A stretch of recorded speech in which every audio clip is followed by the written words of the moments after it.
আগতে টিউশ্যন কৰিব যাওঁতে বা ডুমডুমা বজাৰ কৰিব যাওঁতে লগৰবিলাকৰ লগত কিমান যে ফুচকা খালোঁ তাৰ কোনো ঠিকেই নাই। আৰু এই ফুচকাখিনি আজিকালি খুব ইনষ্টাগ্ৰামত আৰু ফেচবুকত দেখি আছোঁ, সেইটো কাৰণে ভাবিলোঁ ঘৰতে ৰেচিপিটো বনাওঁ আৰু আপোনালোকৰ লগত শ্বেয়াৰ কৰোঁ। গৰম দিনত কিবা ফুচকালে লোভটো অলপ বেছিকৈ লাগে নেকি, সেইটো কাৰণে ভাবিলোঁ আজি ঘৰতে বনাওঁ।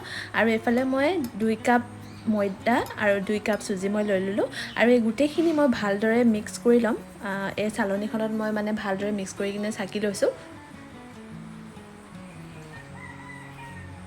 আৰু এইখিনি হয় মানে মই এফালে 3টা আলু দিছোঁ, আলুটোত অলপমান নিমখ আৰু পানী আপোনালোকে দি দিব। এইখিনি মই ভিডিঅ' দেখাবলৈ নহ'ল, মই পাহৰি থাকিলোঁ, সেইটো কাৰণে লাষ্টত দেখাই দিছোঁ।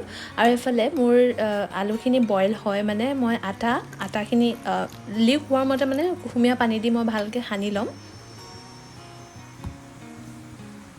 আৰু এনেদৰে সানি থোৱা ময়দা আৰু চুজিৰ এইটো বেটাৰটো এইখিনি আপোনালোকে 1 ঘণ্টা বা আধা ঘণ্টা একদম কটন কাপোৰ আছে, যিহেতু কটন কাপোৰ ঘৰত এভেইলেবল থাকেই, সেই কটন কাপোৰখিনিত আপোনালোকে একদম ধুনীয়াকৈ আধা ঘণ্টালৈকে আপোনালোকে একদম ঢাকি থৈ দিব কটন কাপোৰ। আৰু এই কটন কাপোৰখন তিয়াই থৈ দিব, তেতিয়াহে মানে যিহেতু চুজি থাকিলে পানীটো বেছিকৈ চ'ক কৰি লয়, সেইটো কাৰণে একদম তিতা কাপোৰত থৈ দিব। এতিয়া সেইখিনি হয় মানে বলক পানীটো বনাই লওক। পানীটো বহুত স্পেচিয়েল হয়, সেইটো টেঙা হ'লেহে ভাল লাগে, সেইটো কাৰণে মই বেছিকৈ ইমলি দি দিছোঁ, জানি বুজি কিনে যাতে টেঙা হওক। আৰু এইফালে মই পুদিনা আৰু আদা আৰু জলকীয়া এই গোটেইখিনি মই ভালদৰে মিক্সিত পেষ্ট বনাই ল'লোঁ। এইফালে মোৰ পুদিনা পানী ৰেডি। আৰু ইয়াত কেইটামান বস্তু মিক্স কৰিব আছে, তাৰ কাৰণে লাগিব তেতেলী আপোনালোকে যিমান মন যায় সিমান লৈ ল'ব। মই পিছে বেছি টেঙা ভাল পাওঁ দেই, সেইটো কাৰণে অলপমান বেছিকৈ টেঙা দি দিলোঁ। আৰু এইফালে পানীত অলপমান দেৰি আধা ঘণ্টা 15 মিনিটমান আপোনালোকে পানীখিনি দি থৈ দিব, যাতে তেতেলীৰ পৰা যোনখিনি তেতেলীৰ ৰসটো ওলায় সেই গোটেই ৰসখিনি পানীত যাবগৈ। আৰু এইফালে চাওক মই দিওঁতে একদম ভিডিঅ' দেখাওঁতে মানে পৰি গৈছেগৈ তলত। বাৰু একো নাই, এতিয়া বলক আলুখিনি পিটিকা কৰি লওঁ। আৰু আলু পিটিকা কৰাৰ আগত মই এতিয়া চাওঁ এই মোৰ চুজি আৰু এইটো যোনটো বেটাৰটো আছে ফুচকাৰ বেটাৰটো, সেইটো ভালদৰে হ'লনে নাই হোৱা। আৰু তাত মই চালোঁ যে মোৰ গোটেইখিনি ভালকৈ হৈ গ'ল, সেইটো কাৰণে বেলি মেলি ধুনীয়াকৈ একদম কাট কৰি ল'লোঁ। এইটো পিছে টেমা মই ঘৰত বহুত দিনৰ পৰাই আছিলে, সেইটো কাৰণে মই লৈ ল'লোঁ। আৰু এনেকৈ ধুনীয়াকৈ গোলকৈ শ্বেপত কাটি কিনে মই ধুনীয়াকৈ ওলাই ল'লোঁ। আৰু ওলাই মেলি কিনে এইখিনি এতিয়া আৰু এখন কটন কাপোৰ ল'ব, কটন কাপোৰখন তিয়াই কিনে তাৰ মাজত ঢাকি থৈ দিব, হাৱা ওলাব নিদিব। তেতিয়া মানে আপোনালোকে যেতিয়া এনেকৈ ফুলাব তেতিয়া বস্তুখিনি ধুনীয়াকৈ ফুলি যায়। আৰু ফুলাওঁতে সদায় অলপমান দেৰিলৈকে ফুলাব, যাতে বস্তুখিনি টাইট হৈ যায়, ফুচকাটো টাইট হৈ যায়। বেছি সোনকালে যদি উলিয়াই দিয়ে তেতিয়া অলপ কোমল হৈ যাব। এতিয়া বলক আলুখিনি পিটিকা কৰি লওঁ।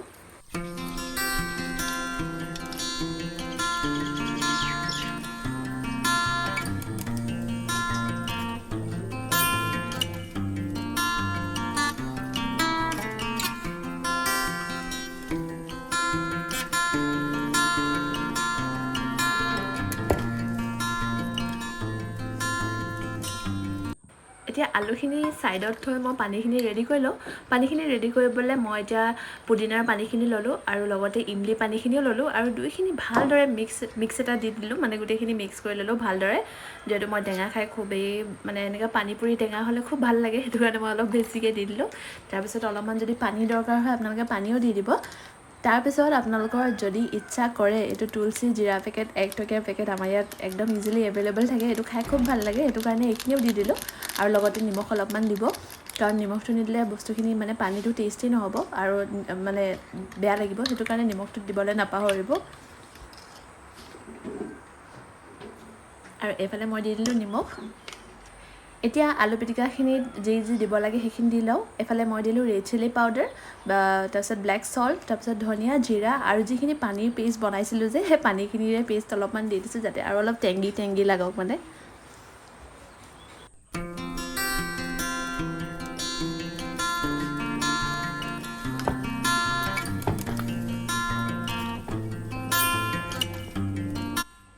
লাষ্টলি চানা কেইটামান তিয়াই থৈ দিয়া আছিলে, সেই চানাকেইটাও দি দিলোঁ। যিহেতু মোৰ ওচৰত মটৰ নাছিলে, সেইটো কাৰণে চানাকেইটাই অপশ্যনেল বনাই দিলোঁ আৰু দি দিলোঁ। আৰু একদম শেষত মোৰ পানীপুৰিকেইটা হৈ গৈছিলে আৰু যিকেইটা ডেম পানীপুৰি আছিলে সেইকেইটা একদম পূৰা ক্ৰাছ কৰি কিনে ইয়াত দি দিছোঁ। এনেকৈ খাই বেছি ভাল লাগে। এণ্ড ফাইনেলি মোৰ পুচকা ৰেডি। কেইটামান ডেম হ'ল বাৰু, বাট প্ৰায়ভাগে ফুলিলে। মইতো ফাৰ্ষ্ট টাইম বনাওঁতে একদম ফুলা নাছিলে, ছেকেণ্ড টাইম বনাওঁতেও ফুলা নাছিলে, কিন্তু এইবাৰ থাৰ্ডবাৰ যেতিয়া ট্ৰাই কৰিলোঁ তেতিয়া অলম'ষ্ট প্ৰায় 70%খিনি ফুলিলে আৰু খুবেই ভাল লাগিলে দেখি কিনে। আৰু এই পুচকা পানীপুৰিখিনি দেখি একদম মানে ৰ'বই পৰা নাই, খাওঁ যে ইমান লাগিছে, কিমান দেৰি ৰখিম মানে তাৰ ঠিক নাই মানে। বলক তেতিয়াহ'লে এতিয়া দেখাই দিওঁ আপোনালোকক ফাইনেল ৰিজাল্টটো।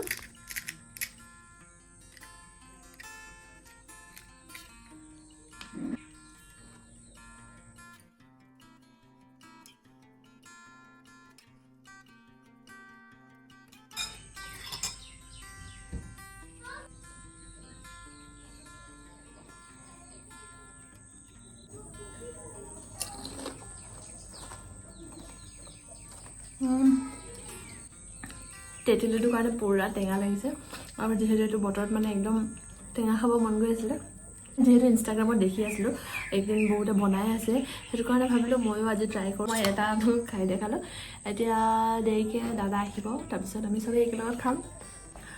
আৰু পানীখিনি কথাটো নকওঁৱে, এই পানীখিনি মানে গৰমত যদি আপোনালোকে খায় খুবেই ভাল লাগিব।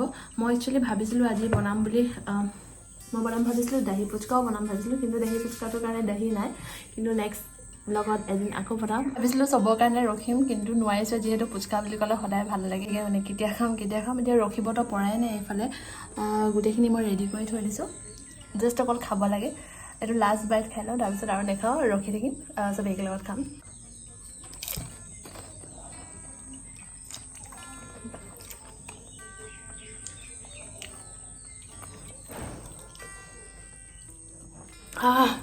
বহুত বেছি টেঙা, আৰু এই তেঁতুলি পানীখিনি বহুত বেছি টেঙা আছিলে, কিয়নো মই জানি বুজি কিনে ইমলি পানীখিনি বেছিকৈ দি দিছোঁ যাতে টেঙা হওক। যিহেতু এতিয়া গৰমটো আহিছে, গতিকে গৰমত টেঙা আইচক্ৰীম জাতীয় বস্তু এইবিলাক সকলোৰে ভাল লাগে, মোৰো ভাল লাগে। সেইটো কাৰণে মই জানি বুজি কিনে পানীখিনি টেঙাকৈ বনাইছিলোঁ, আৰু এইখিনি খাই খুবেই ভাল লাগিলে। আশা কৰোঁ আপোনালোকে সকলোৱে চাই ভাল পালে। আকৌ নেক্সট ব্লগত লগ পাম। Till then bye bye, stay safe, stay healthy.